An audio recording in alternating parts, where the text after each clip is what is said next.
औज़ुबिल्लाहिमिनश्शैतानिर्रजीम बिस्मिल्लाहिर्रहमानिर्रहीम अस्सलामु अलैकुम वरहमतुल्लाहि वबरकातुहू। सूरह यूसुफ है मेरे सामने और सूरह यूसुफ की आयत नंबर 105 है, पारा नंबर 13 है और रुकू नंबर 6 चल रहा है। रुकू नंबर 6 शुरू हुआ। रुकू नंबर 5 के आखिर में अल्लाह तबारक व तआला का इरशाद है कि ऐ नबी सल्लल्लाहु अलैहि वसल्लम, आप इनके बारे में ज़्यादा लालची ना हो। ईमान वही लाएगा जिसके नसीब में अल्लाह तबारक व तआला ने कर दिया है। आपके कहने पर ये सारे के सारे ईमान में, इस्लाम में दाखिल नहीं हो जाएंगे। और फिर ये कि ये नसीहत है, आप इनसे कोई उजरत नहीं मांग रहे हैं। कुरान पाक या दीन इस्लाम नसीहत है अल्लाह की तरफ से। जो लाएगा उसका अपना फ़ायदा है, जो नसीहत इख्तियार करेगा उसका अपना फ़ायदा है। इनके करने या ना करने से आपका कोई नुकसान नहीं हो रहा है। हाँ, एक बात यह है कि आप जो बात अल्लाह की तरफ से आप पर ज़िम्मेदारी डाली गई है वो पूरा पैगाम पहुँचा दें। अब आयत नंबर 5 में अल्लाह तबारक व तआला फरमा रहे हैं, इसी बात को कंटिन्यू करते हुए कि ये नसीहत है, जो चाहे इख्तियार करे फ़ायदा उसका है, अगर नहीं इख्तियार करता नुकसान अपना करता है। और नबी सल्लल्लाहु अलैहि वसल्लम को आयत नंबर 5 में बावर करवाया जा रहा है, वकाइजिन मिन आयातिन फिस समावाति वल अर्ज़। ऐ नबी सल्लल्लाहु अलैहि वसल्लम, कितनी ही आयात हैं, कितनी ही निशानियां हैं ज़मीन और आसमान और कायनात में, जिनके पास से रोज़ाना ये उनको देख के गुज़रते हैं, इनको उससे फ़ायदा उठाते हैं और उन्हें महसूस करते हैं, और उसके बावजूद ये ईमान नहीं लाते। तो आप क्या समझते हैं कि इनके लिए अल्लाह तबारक व तआला की तरफ से और क्या निशानी आएगी, क्या पैगाम आएगा, कौन लेके आएगा कि वो ईमान लाएंगे और किस तरह की चीज़ों को ये मानेंगे। यमुर्रु अलैहिम वहुम अन्हा मुरिज़ून, वो रोज़ाना उनके पास से गुज़रते हैं, रोज़ाना उनसे फ़ायदा उठाते हैं, रोज़ाना उनको देखते हैं और महसूस करते हैं, और उसके बावजूद मुँह फेर के गुज़र जाते हैं। मुँह फेरने का यहाँ मतलब ये है कि नज़रअंदाज कर देते हैं, इग्नोर करते हैं। और अल्लाह तबारक व तआला को अपनी आयात और अपनी निशानियों को इग्नोर करना बिल्कुल भी पसंद नहीं है, और अल्लाह तबारक व तआला ने ये शिकायत की है। और फिर नबी सल्लल्लाहु अलैहि वसल्लम की एक जो ख्वाहिश थी उसको अल्लाह तबारक व तआला ने नबी सल्लल्लाहु अलैहि वसल्लम को खोल के समझा दिया कि ये सिर्फ़ आप ख्याल कर सकते हैं, इनसे उम्मीद ना रखें कि ये सारे के सारे ईमान ले आएंगे। और फिर ये भी कि पीछे इनकी जो अभी डिमांड कर रहे हैं, इनकी डिमांड पिछले पैगम्बरों के पास मैं भेज चुका हूँ, और उन पैगम्बरों को ना सिर्फ इन्होंने इनकार किया बल्कि कुछ को कत्ल तक कर डाला।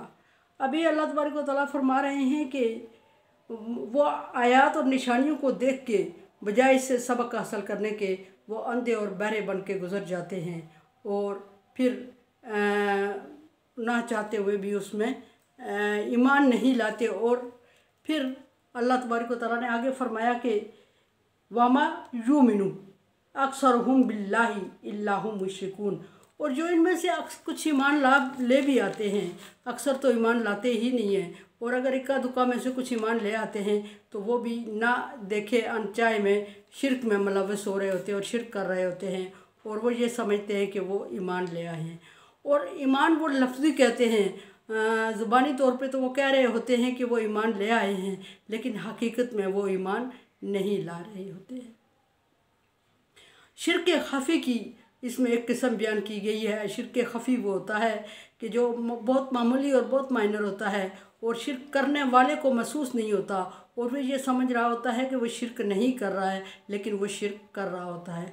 इसमें अल्लाह तबारक व तआला फरमा रहे हैं कि अक्सर इनमें जो आप समझते हैं नबी, अक्सर तो ईमान लाते ही नहीं है, लेकिन जो निशानियों को देख के मुतासर होते हैं, ईमान लाते हैं, अल्लाह को मानते हैं, और फिर वो अल्लाह के साथ किसी और को भी साथ साथ बराबर का शरीक ठहरा रहे होते हैं, और अल्लाह के अलावा किसी और को भी मान रहे होते हैं, और अल्लाह तबारक व तआला के अलावा किसी और को भी चाह रहे होते हैं। तो ये शिरक होता है जो अल्लाह तबारक व तआला को हरगिज़ पसंद नहीं है। जबकि अल्लाह तबारक व तआला ने शिरक इन्ना शिरक लज़ुल्मन अज़ीम कह के शिरक को बड़ा गुनाह करार दे दिया, और शिरक बड़ा गुनाह है। छोटी छोटी बातों से भी शिरक जो शिरक होता है वो भी बड़े गुनाहों में, कबीरा गुनाहों में शुमार होता है, और हाँ, अनजाने में ये लोग शिरक कर लेते हैं। अल्लाह तबारक व तआला ने फरमाया कि सूरह इखलास पूरी शिरक की नफ़ी के लिए अल्लाह तबारक व तआला ने बयान फरमाई, और बारहा अल्लाह तबारक व तआला ने इरशाद फरमाया कि अल्लाह तबारक व तआला सुब्हान व तआला अम्मा यसिफून, अल्लाह तबारक व तआला उन माबूदान बातला से पाक है जिनको तुम अल्लाह के राह में शरीक समझते हो, अल्लाह के बराबर कोई नहीं है। लेकिन ये इसको नहीं समझते। बाज़ हदीस में ये भी साबित है कि झाड़ फूंक करवाना भी शिर्क में शामिल है। और नबी सल्लल्लाहु अलैहि वसल्लम से पूछा सहाबा इकराम ने, क्या नबी सल्लल्लाहु अलैहि वसल्लम आप बताएं कि सबसे बड़ा गुनाह क्या है। आप सल्लल्लाहु अलैहि वसल्लम ने फरमाया कि अल्लाह तबारक व तआला के साथ किसी दूसरे को बराबर समझना या उसकी सिफ़ात के बराबर समझना शिर्क होता है। जबकि तुम्हें पैदा अकेले अल्लाह ने किया है, उस वक्त तुम्हारी पैदाइश में कोई और शामिल, तुम्हारी खिलकत में कोई और शामिल नहीं था। तो अब तुम अल्लाह के साथ शिर्क क्यों कैसे ठहराते हो। एक रवायत है कि हज़रत हुज़ैफ़ा रज़ी अल्लाह ताला अन्हु एक बीमार की इयादत के लिए गए तो देखा तो उसने धागा बंधा हुआ था बाजू पे। धागा क्या मतलब, धागे को उसने दम करवा के या इस तरह कुछ करके बांधा हुआ था। तो हज़रत हुज़ैफ़ा रज़ी अल्लाह ताला अन्हु ने पहली फुर्सत में उसका धागा तोड़ फेंका, फिर उससे बात की आगे और उसको शिर्क पर दर्स दिया कि ये बहुत बड़ा शिर्क है। और इज़्ज़त और ज़िल्लत, सेहत और ज़िंदगी, आजमाइश, मुश्किल और आसान सब अल्लाह तबारक व तआला के हाथ में है। और पूरी अगर तुम्हें अल्लाह तबारक व तआला मुश्किल में, बीमारी में रखना चाहता है तो पूरी दुनिया लगी रहे तो बीमारी को दूर नहीं कर सकती। और अगर अल्लाह तबारक व तआला शफा देना चाहे तो पूरी दुनिया लगी रहे तो तुम्हें बीमारी में मुब्तला नहीं कर सकती।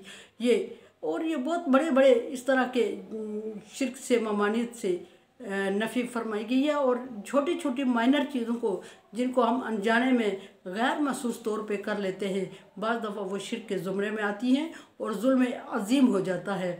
और अल्लाह तबारक व तआला ने इससे सख्ती से मना फरमाया है। एक और हदीस शरीफ में है कि अब्दुल्ला इब्न मसूद की आलिया साहिबा रज़ी अल्लाह ताला अन्हा फरमाती हैं कि नबी के हज़रत इब्न मसूद रज़ी अल्लाह ताला अन्हु जो थे, अब्दुल्ला इब्न मसूद, कि वो उनकी आदत थी कि वो घर आते थे खांसते खंखारते हुए आते थे ताकि घर के लोग एक्टिव हो जाए। और ये तरीका भी सही है, होना चाहिए। तो एक दफ़ा वो आए और मेरे पास एक दम वाली बैठी हुई थी और उस दम वाली को मैंने उनके डर से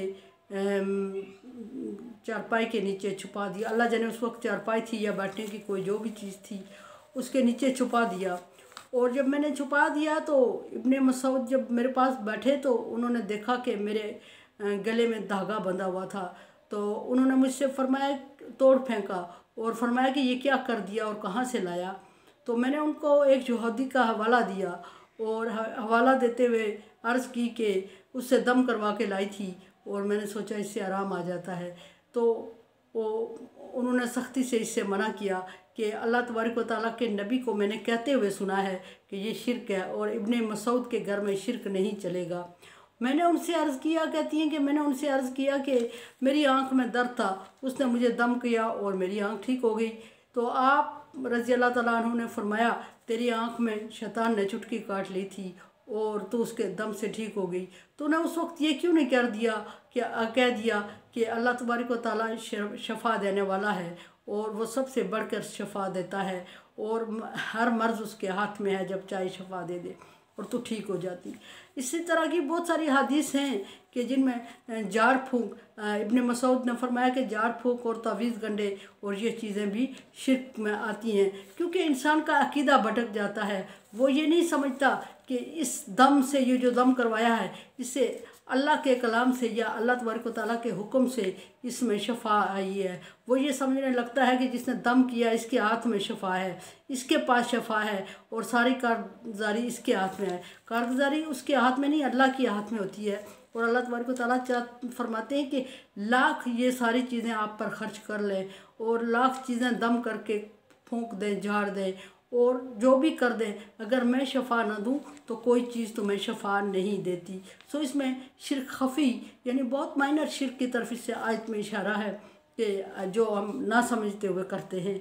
फरमाया कि अक्सर ईमान ला के भी शिर्क में मुब्तला होते हैं लेकिन उन्हें समझ नहीं होती। आफा आमिन व अंतात या हम गाशिया, क्या तुम ये समझते हो उस वक्त ईमान लाओगे या कि तुम्हारे पास क़यामत बर्पा हो जाए, क़यामत तुम्हारे देखते हुए तुम्हारे ऊपर मसल्लत हो जाए, उस वक्त अल्लाह पर तुम्हारा ईमान पुख्ता होगा।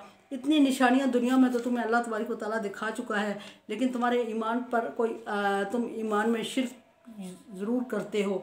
तो क़यामत के दिन का इंतज़ार कर रहे हो कि क़यामत के दिन अचानक जब मसल्लत हो जाएगी तो उस वक्त तुम तौबा करोगे और अल्लाह वादा शरीक की इबादत करोगे और अल्लाह को वाहिद समझोगे। तो उस वक्त तुम्हारा ये अक़ीदा, और उस वक्त अपने अक़ीदे को सुथरा करोगे तो उस वक्त तुम्हारा अक़ीदा तुम्हारे काम नहीं आने वाला। और फिर फरमाया कि गाशिया मिना अज़ाब औतात या मुस्सा, फरमाया कि कोई अज़ाब आ जाए अचानक तुम पर, उस वक्त उस अज़ाब को देख के अल्लाह की वदानियत पर यकीन लाओगे और अल्लाह तबारक व तआला पर तुम्हारा अक़ीदा सुथरा होगा। या क़यामत अचानक बर्पा हो जाए तो तुम्हारा अक़ीदा सुथरा हो जाएगा। वहुम ला यशऊरून, और ये इस वक्त होगा कि तुम शऊर भी नहीं रखते, इस चीज़ का समझ भी नहीं रखते। दोनों बातों में समझ रखने की बात है, शऊर आने की, कि अज़ाब आ जाए और तुम्हें शऊर भी नहीं होगा, समझ भी नहीं होगी कि अज़ाब किस वजह से आया है और तुम किस गुनाह में मुलव्वस हो जिसकी वजह से अल्लाह तबारक व तआला ने अज़ाब नाज़िल किया है। क़यामत का आना तो डन है, हर हालत में आएगी। या कोई और आजमाइश तुम पर आ जाए उस वक्त उस वक्त भी हमारे आम बदबख्ती ये है अब के दौर में कि हमारे ऊपर अज़ाब आ रहे होते हैं, हमारे ऊपर आजमाइश आ रही होती हैं और अल्लाह तबारक व तआला हमें समझाने की कोशिश में कर रहा होता है कि ये बंदा समझ जाए, लेकिन हम उससे ज़्यादा गुमराह हो रहे होते हैं और उस वक्त हमारे अक़ीदे और कमज़ोर हो रहे होते हैं। और बजाय अल्लाह तबारक व तआला से आजमाइश को दूर करने की दुआ मांगे, बजाय ये कि इबादत करें, बजाय ये कि अपने अमाल पे गौर व फिक्र करें, बजाय ये कि हम अल्लाह तबारक व तआला से आजमाइश पर पूरा उतरने की तौफीक मांगें, हम तावीज़ गंडे से आजमाइश को दूर करने की कोशिश कर रहे होते हैं, दागों से, तावीज़ों से और झाड़ फूंक से इसका इलाज कर रहे होते हैं, जबकि इलाज हमारे अपने अंदर मौजूद है। पहली बात यह है कि हमारे अमाल देखे जाए। अल्लाह तबारक व तआला वाज़ेह फरमाता है 30वें पारे में कि जब मैं उनको आज़माता हूँ माल दे के तो वो फिर उसमें शुक्र अदा नहीं करते और अल्लाह की राह में नहीं देते, बल्कि गरीबों का माल, यतीमों का माल घसीट के और जमा करने की कोशिश में लगे रहते हैं। फिर मैं उनसे अचानक छीन लेता हूँ और छीन कर आज़माता हूँ तो उस वक्त कहता है रब्बी आहानन, अल्लाह ने मुझे रसवा कर दिया। तो यही है, हमारे अंदर की बीमारियां, हमारे अंदर के इलाज मौजूद हैं हमारे अंदर उन बीमारियों के। अगर अल्लाह तबारक व तआला के बताए हुए रास्ते से हमने कोई गलती इंसान से सरजद हो गई है, बजाय इसके वो तौबा करे और बुरे अमल को छोड़ दे तो अल्लाह तबारक व तआला उससे आजमाइश दूर कर देंगे।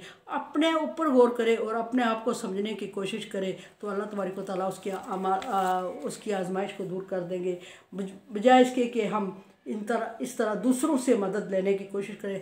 अल्लाह फरमा रहा है अना अक़रबु इलैहि मिन हब्लिल वरीद, मैं तुम्हारी शारक से ज़्यादा करीब हूँ। इन्नल्लाह यहालु बैन मरी व क़ल्बिही, अल्लाह फरमाता है मैं इंसान और इसके दिल के दरमियान हाइल हूँ। और इतने करीब चीज़ को छोड़ के जो मुफ्त हमें दे रहा होता है, सिर्फ अपने आप पर गौर व फिक्र करने की बजाय हम दूसरों पे गौर व फिक्र करते हैं, दूसरों को सर्च करते हैं, दूर दराज ढूंढ के जाते हैं, रुपया पैसा खर्च करते हैं और उसके बदले में शिफा या आजमाइश से निकलना उम्मीद रखते हैं। हालांकि ऐसा मुमकिन नहीं। अगर कोई निकला भी है आजमाइश से ऐसे तरीक़ों से, फिर भी अल्लाह तबारक व तआला ने निकाला है, कोई दूसरा उसमें शरीक नहीं है, कोई दूसरा उसकी मदद नहीं कर सकता। मेरे चैनल को आप सब्सक्राइब कर रहे हैं, थैंक यू सो मच।